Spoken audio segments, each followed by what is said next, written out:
Hey guys, I got my Wetlander 3L kit in for my John boat, my duck boat. The boat's about 13 years old, and I built the deck.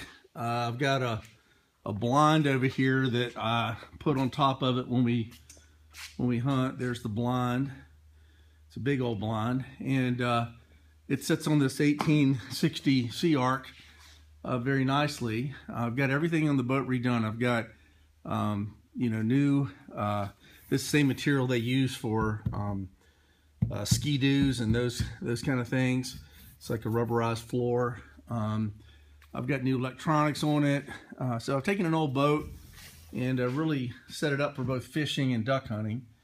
And but I haven't done the bottom, and what I'm finding is the boat's pretty heavy, and it's been hard getting it on the trailer, especially some of the skinny water spots that I go to.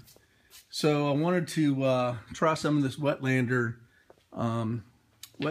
paint, bottom paint. And there's a 3L, which means there's 3 different coatings you put on it, and they meld together, and it's supposed to be slippery snot.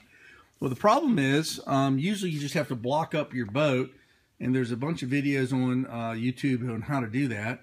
But the problem is, how do you do it all in one sweep, each layer, all in one sweep if you got these blocks?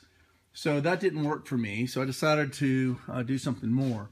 So I went and got some straps and block and tackle, and in my shop, there's pretty strong rafters up there. Put a chain across there, and I lifted the boat in the back.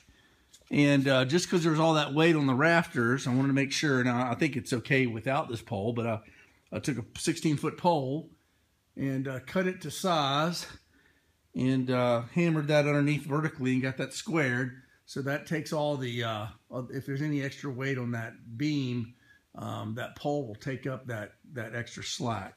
So I've got the boat in the air. These blocks under there are just for safety, so that if I'm under there sanding and getting ready, it won't fall on me if something were to go wrong. So I'm just doing that for safety, but they're not really touching there real strong.